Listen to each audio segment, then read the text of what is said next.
Ariel, has our boy Jake Paul weighed in yet? Has he said anything? Yes, he has weighed in. He posted a video. He also said in the video, quote, "This is how you leave your employer and become your own boss." This was exactly the question I wanted to ask you guys. Is there any doubt in your mind that he was referring to a boxing match with Jake Paul afterwards? He didn't say his name. He never even specified the sport, by the way. Is there any doubt in your mind that that's what he was talking about? Because let's be honest, there aren't a ton of great options out there, right? I mean, I suppose if he went out and boxed someone, I don't know, just pick some 170 to 185 pounder, it's a big deal. It's Nathan Diaz. This is probably the most high profile one. But let me ask you guys, and winnable, right? Like now that he has done his job, and again, it couldn't have worked out better. And I'm trying to even rack my brain to recall a situation, to recall a moment, to recall a series of events that fell better for a single person, especially going into free agency in the sport, which is a rarity in its own right. It's just unfathomable how this all turned out, because it was going to be a disaster. Like we all believed it was going to be a disaster.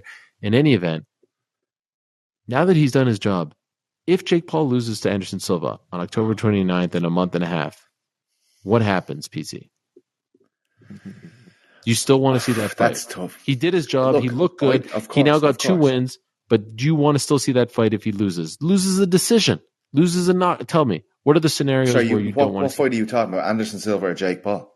No. I'm talking about Jake Paul versus... Yeah. If Jake Paul loses to Anderson Silva, do I still want to see that? Jake Paul loses to Anderson Silva, we all think right now, we all think that he's referring to a Jake Paul boxing match, correct? Yes. Yeah. If Jake loses, which could very well happen, do you still want to see that fight? Is that fight still lucrative? No, I don't think so.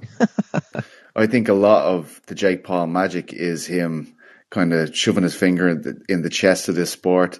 And if Anderson Silva at 47 goes in and does him in, I don't think the interest is going to be there. I don't think you can hype it up that much. Maybe I'm wrong.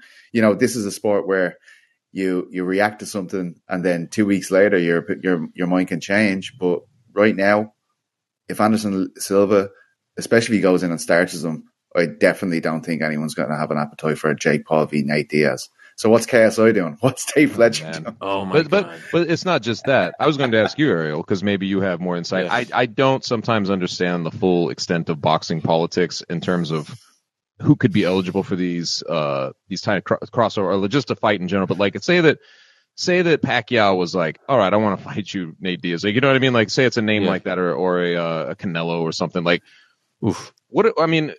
Is he first of all? Is Diaz that kind of one? Because obviously Mayweather and McGregor were able to do it, but is Diaz at that point where he can do that? Do you think that would even be like, would someone sanction it? Is what you're asking? Yeah, I mean, yeah, sanction it, and would it like? But do you think that is he big enough? That kind of draw? Like, do you think it would be the same kind of draw as that in terms of McGregor and Mayweather? Man, Nathan Diaz is a bigger star today than he was 2 days ago. I mean, I don't know. True. Like everything I posted about him in the last day, I know, exploded. It's been a very long time. It reminds me of the original McGregor run. Yes, it really weird. Does. Yeah, it really does. Like I have a tweet where I just like reposted the post weigh-in interview with Rogan from last night, and I think it's the most liked tweet that I've ever had in my entire time on Twitter. Wow. Like 60,000 likes for this one thing that was nothing. That's more likes than I have combined for all of my tweets I've ever done. No, but so he is very popular. Yes, yeah. Trust me. Showtime salivating. Right. MVP Jake Paul's promotion right now salivating. And by the way, I wouldn't put it past, like, it's so crazy to me. Nathan Diaz, one of the biggest stars in the sport, has just announced to the world he is done with the UFC. Right. And we have not uttered the word Bellator. We have not uttered the word PFL. We have not uttered the word One Championship. I know he's talking about it, but like, if I'm Scott Coker and these guys, I'm like, come to me. I'll put on a Bellator boxing event if you want. All right. We already did the Fugazi kickboxing Bellator. Let's do Bellator boxing and you'll be the star of it. Like, how do you not want to be in it? Look at this guy. He's the one guy that can sell out an arena who's, now outside of the UFC or about to be. For those wondering, it's going to be a few months before like the negotiation period, unless they want to be good soldiers and be like, hey man, if you're really going to come back, we'll let you out now. You start the clock, but I don't think that's going to happen. What about just the UFC saying, all right, man, we're going to back the Bingstrup and keep you? Well, they're going to try. They're going to try. Well, here's the thing. Isn't this whole thing about him backing himself? Like, I'd be shocked if he does it.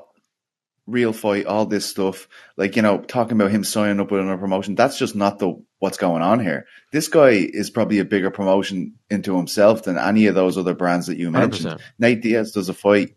Everybody wants to watch it in this industry. Everybody wants to watch it in combat sports. So it makes no sense. It's part of the narrative. And I know you're only playing devil's advocate, but this is all about him going independent, I feel. As you said at the last Sunday when he announced Real Fight, this is about him getting half the pie. If he is going in with Jake Paul or going in with anyone, this is going to be co-promoted by Real Fight. Yeah. Right. Which is Jake Paul's got all the pressure now, though. You know what I mean? Now you've Seriously. Got the one half of it. Now you just need the other half. If that's going to be the fight right out of the gate, But this would be a great setup for it, because right now you're asking me what's going to happen in that fight. I'm picking Anderson. I know he's 47. I know all that stuff, but I see this guy boxing and the way he moves. I mean, this would be a great setup. If Jake can do this, it's a great setup for the Nate Diaz fight. Jesus Christ. 1,000%. I mean, that's like the biggest fight of the summer, right? That's probably happening next spring or summer. But do you want to go ahead? Well, I was just going to say, Nate will naturally be there, right? I mean, in Phoenix. I mean, he's going to. Oh my God. That makes the event, though. I mean, that suddenly becomes like this very fun thing to contemplate. This whole thing, you know what I mean? Like, that just opens up this imagination of what that's going to be like. I don't know if this is done deal or not. They're supposed to have Chris Avila on the card, so we'll see. They don't do that by accident. They had him on the December card, having him back here, and yes, I'm hearing the same. So okay, I would be shocked. And Diaz knows what's up. He knows it's smart to be there. Here's the thing, though: if Anderson wins, is that the fight to make? Anderson versus Nate. Historically, the brothers have said they don't like to fight each other's opponents, right? That's what they've said. Anderson has a history with Nick. Is that the fight to make, or all of a sudden? I don't think so, man, because Nate's hot right now. Like, he comes out hot now. Like, he's on a level that I don't think that Anderson Silva would. If Anderson Silva KOs Jake Paul, that's not a hot matchup. I don't know, man.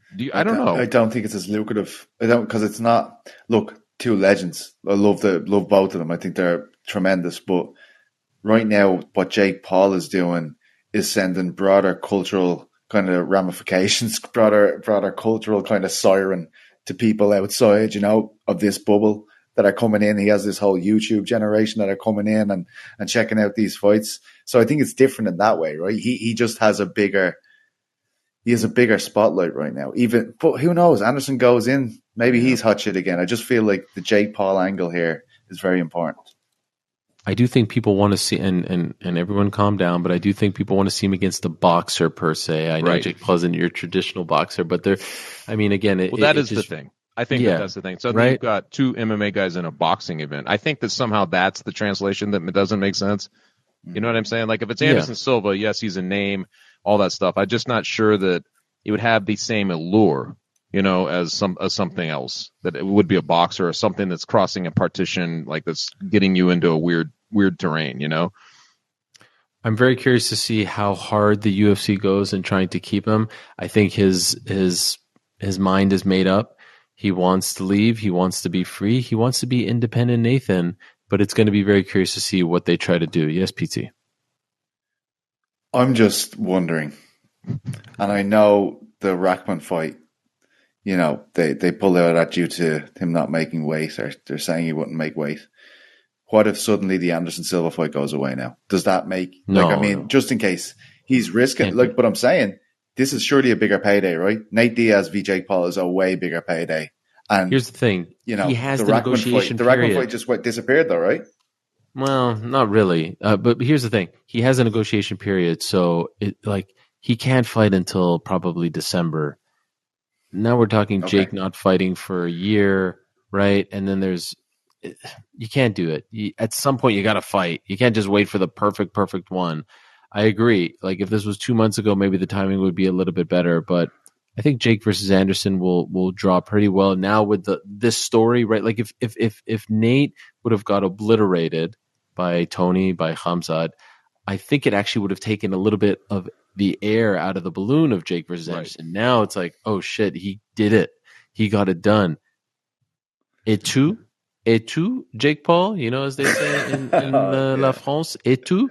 And so now it's on them. and now he's like this cloud hanging. Like it does kind of feel like a bit of a tournament, if you will. I mean, it's great for Jake Paul's next fight, though. I mean, all of this is just this served as a promotion, right? Just for that fight. But I honestly can't wait to see how that plays out. I hope it lives up because I feel like Diaz and his camp, just haven't been around them this week. You just get the sense that they feel liberated to be in this moment. I want to see what that translates into in the broader world, the world at large, what he's going to be able to do now.